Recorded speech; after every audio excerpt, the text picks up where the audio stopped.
Steph Curry, Jimmy Butler, Draymond Green, connecting the positive to the negative, tax day, and my son being exhausted. How can all of these challenges be solved with Proverbs 16? I guess you'll have to watch the rest. Let's get this party started.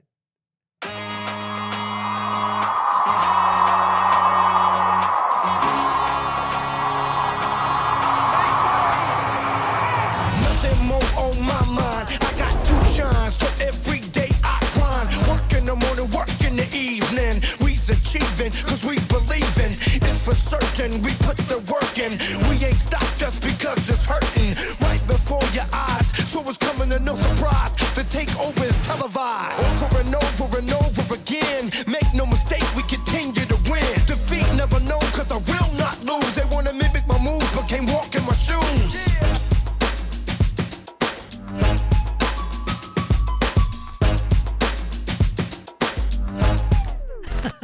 Back in the happiest place in the whole entire world, Draymond Green, Jimmy Butler, Steph Curry. Watching the Warriors last night made my my heart sing, although I spent a lot of time in Memphis. I saw the Memphis Grizzlies go down last night, and I saw a bunch of things happen. One of the best plays that I saw was Steph Curry get the ball, give it up to Draymond or give it up to another one of the other players. He swings all the way through. They throw it to Draymond. He throws it back to Steph at the three-point line in the corner. Bang, hits the shot.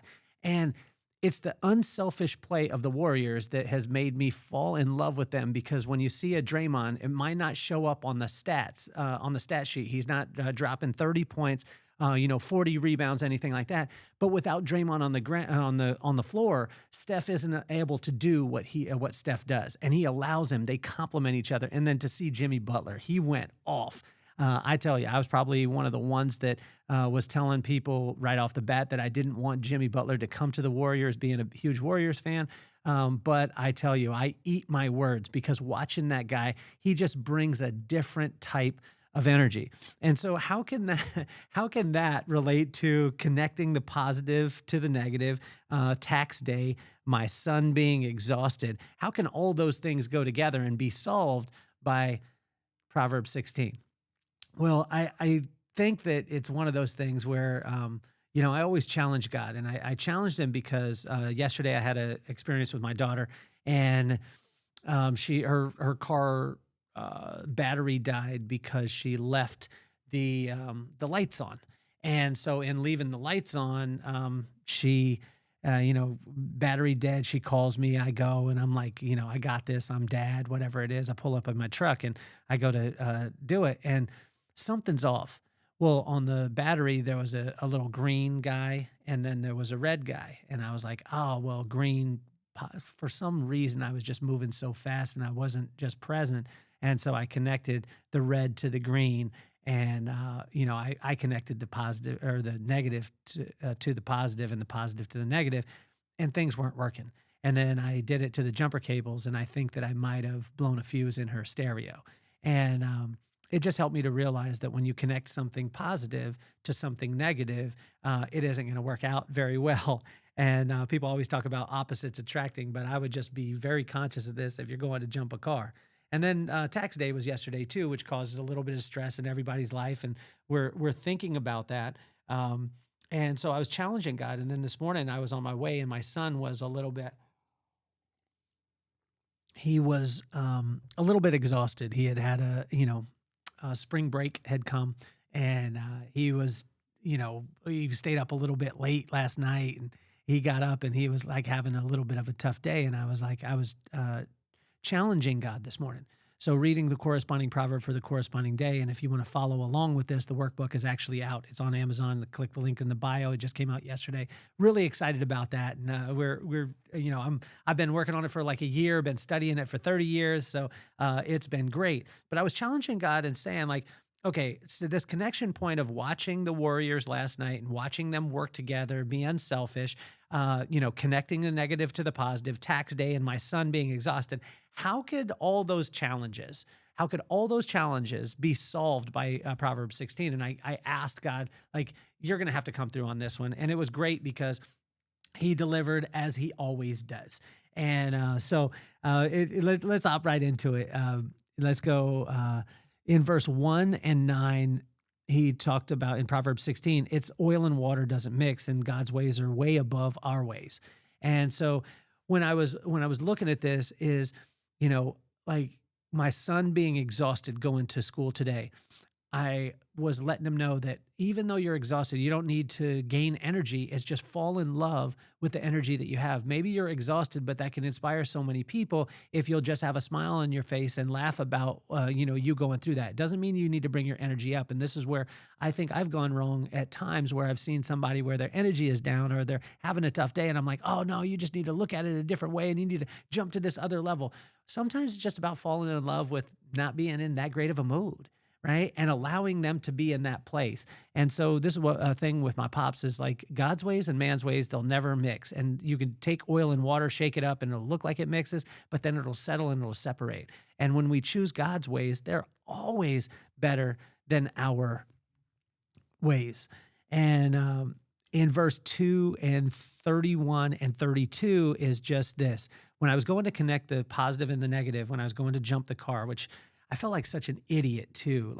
And I had to apologize to my daughter, and I got to get the stereo fixed and do all this stuff. But I think the pride thing was a big one too, because being dad, I want to have all the answers, right? And and I remember getting home and she was like, "Dad, I think that you connected the wrong sides." And I said, no, and I wanted to show her the battery. And then I looked at it, and the negative had a green label on it, and the positive had the red. And I was like, oh, I was so stupid, right? I messed up, but I had to take responsibility for that thing, right? And in Proverbs 16, verse 2, 31 and 32, it talked about this, is slow down. I was in such a rush. I got there and I wanted to fix everything. I wanted to teach a lesson, and I didn't slow down. I wasn't present. I didn't seek God. I didn't seek the wisdom. And it said, slow down and seek God. This way you won't cross the wires. And I crossed the wires because I was in such a rush. I was not present. So I would say just make sure that you're able to do that as much as possible. In verse 3, when you give it up, you can't take it back. And this is one of those things where, when we give up whatever it is to God, we can't take it back and say, I'll control it this way. And this goes in line with the tax day part. I heard a lot of people talking about it, April 15th and things like that. Like it's a stressful kind of day, but if we honor God throughout the year, then just allow him to be able to work, and he will provide in all things. In verse 4, his plans always work out. And if you have this as much as you can, and this is a thing that my wife has talked to me about so often, is that when we just rely on his plans and we just give it up to him, his plans will always work out. And in verse 5 and 18, when you're in a rush, pride will blind you. This happened to me yesterday. I was in a rush. I thought that I was doing the right thing. I wasn't listening. I wasn't present, and I crossed the wires. And now I'm having to make sure and take care of those things as you go. So when you're in a rush, pride will blind you. And just if you have pride at all, like I do, just be conscious of that as much as you can. In verse 6 is love and faithfulness will cure everything. And this is the thing. I was driving with my son this morning, and he was exhausted, and he was like, I don't know if I want to go to school. I don't like it. Just all these things. And what I was saying is just honestly, son, it's not about raising your energy. It's just about falling in love with right now. And then we prayed and we asked, and I asked God not to give my son the energy, but to have him fall in love with those things. And when we express love and we're faithful in our relationship with God, it'll cure everything. And so that's the cure-all. In verse 7 and 15, when God is on your side, exhaustion can shine your light. And that was Maddox too. And I told him, I said, somebody's going to be inspired by you being exhausted today, but you smile in through it as opposed to being angry at yourself because you're exhausted. You can't change it, right? You can't change that part. We can't bring energy back to you right now. But get a smile on your face because you're going to be a light in the darkness. And when I think about, last night and I'm watching the Warriors and how can I connect my son with the Warriors as I'm watching them and they're beating we went up 20 on the Grizzlies, and then it comes back and they tie it and they go ahead of us and we're back and forth. What I think about in this situation is even when everyone was exhausted, even when, towards the end of the game, your light can shine. And when Steph went to the free throw line at the end of the game, it's like he wasn't stressed. I'm sure he was exhausted. I'm sure he was, he had played, 40 minutes or 37 minutes or whatever it was. But when he went to the free throw line for the last 2 free throws, because they had fouled him, and this was to seal the game, he just had a smile on his face. He had joy on his face. And even through exhaustion, you could shine your light. And Steph Curry did that last night. And now we're going to be playing the Houston Rockets, and I think that we're going to beat them in 6, and then we're going to move on from that place. And then we're going to talk about this podcast because I called it. So go Warriors. When you're walking with God, everything will be okay. And it's not going to be okay in your time. It's not going to be okay in your plan, but it's going to be His purpose, His plan, His timing.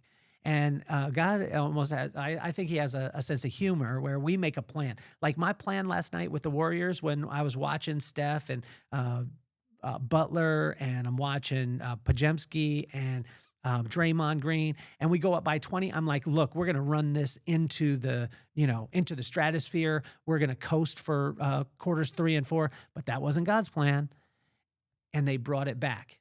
But you know what? They brought it back, and then Steph had a smile on his face through the exhaustion at the free throw line and hit the free throws. Bang, bang. There we go. And we win. So in verse 10, 13, 24, and 28, speaking life into situations brings life. And this was a thing with my son this morning is, I wanted to speak life into him, but I wanted to also go to the source. Because it's not about me trying to motivate him or inspire him or anything like that. It's just about taking it to God in prayer and saying, God, even the smallest, littlest things, he's exhausted today. I just want to lift him up as much as humanly possible. And also, too, I had to go to my daughter and tell her, hey, I just want to apologize to you because, I did the wrong thing yesterday. I crossed up the wires when I was going to charge your car yesterday. That was on me. The stress that even I felt yesterday with tax day, those kind of things, getting all the documents, all those things in line. What God was saying is, if you're stressed because of the taxes, if you messed up because you were moving too fast with the crossing of the wires, or you have someone in your life who's exhausted, you know what? I'm the answer. I'm the answer. Just come to me, seek wisdom, and I'll bring it to you. In verse 10. 13, 24, and 28, speaking life into situations brings life. And if you could just do that over and over and over again, I probably repeated that, but I want to reiterate it. Just speak life into every single thing that you're doing. In verse 11, 12, 17, 20, 25, 29, and 30, this one was quite important because it was mentioned in so many things, is do the right thing and God will handle the rest. And this is what I thought about with tax day is, you do exactly what you need to do and do the right thing throughout the year. And when tax day comes, God will handle every single thing else. And I believe this to be true. And He doesn't just handle a few things. He handles everything. Even the fact that, I'd like to think that my prayers helped the Warriors last night get past the Memphis Grizzlies and go on to be able to play the Houston Rockets. But I'll just keep believing that. You can tell me that I'm crazy, but I'll be praying with this series against the Rockets also. In verse 14 to 16 is wisdom brings peace. And peace will bring presence. So if we seek wisdom, it'll bring peace. That peace will give us presence. Well, yesterday I didn't have presence. I didn't have peace. I was in a rush and I crossed the wires. And by crossing the wires, I caused some things to be challenged. And now I'm having to get those things fixed, but I'm also faithful that God is maybe going to introduce me to the mechanic who fixes it, or, there's going to be some sort of blessing all the way through it. In verse 21 and 27, wisdom brings discernment and gracious words. Discernment is one of those things where you can see silliness from a mile away. And I tell you, when we seek wisdom, then discernment will bring gracious words, and gracious words will lead your hands into the right actions. In verse 22, thought of the future is a fountain of life. If we stop long enough, if I would have stopped when I was working with my daughter, if I would have stopped for a second, I would have thought of the future. I would have just said, okay, here we go. I'm going to be present. I'm going to take my time, and I'm going to slow down. Thought of the future will be a fountain of life. And I think about this with my brother. I was just talking to him the other day and yesterday. And, that thought of the future, not of just today, because the business that you don't have today is not because of what you did yesterday. The business that you don't have today is because of what you didn't do 6 weeks, 8 weeks, 6 months ago. So you can't expect, if you're struggling today, that you're going to do something today, that tomorrow you'll get the result. We've got to look to the future. We've got to have thought of the future, and that thought of the future is simply prudence. In verse 23, fill your heart with wisdom, and it will come out of your mouth and inspire your hands. Fill your heart with wisdom. This was a thing that my mom said to me all the time, is guard your heart, guard your heart, guard your heart, and watch your mouth.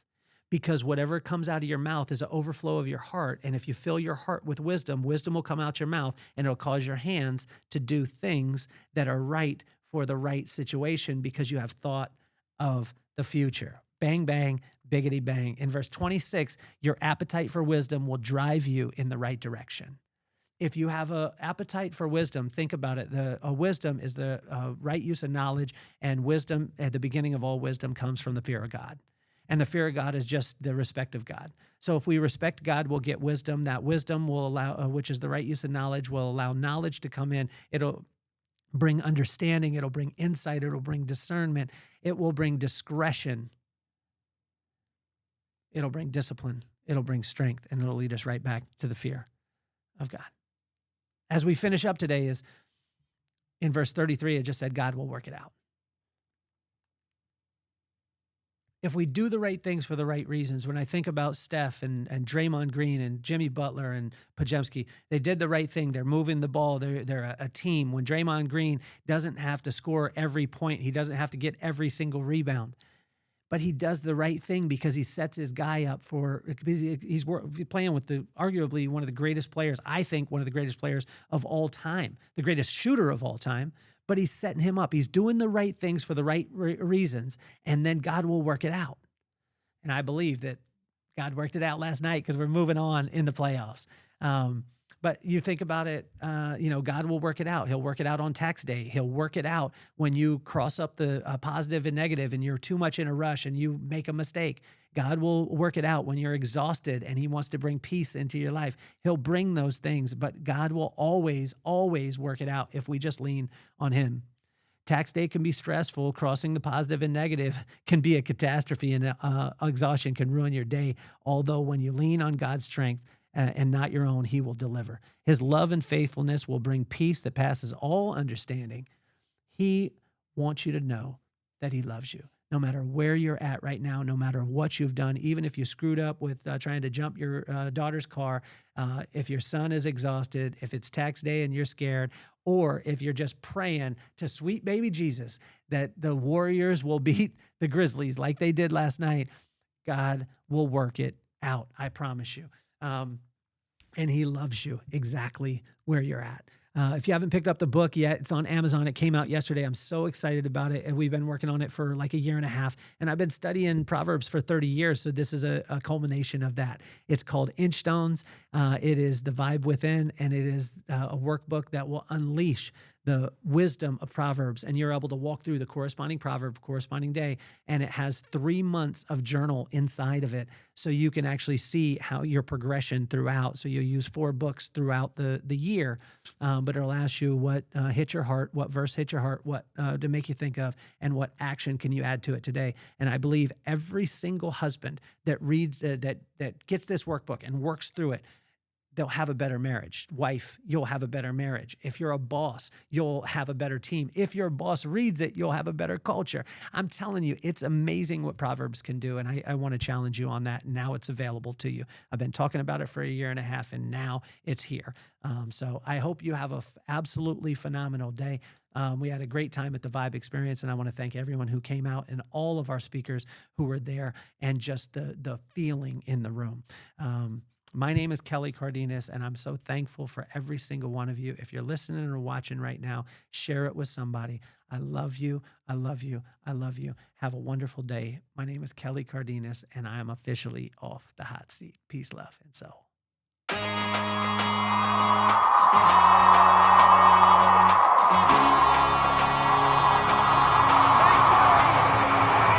Nothing more on my mind. I got to shine, so every day I grind. Work in the morning, work in the evening. We's achieving, cause we believing. It's for certain, we put the work in.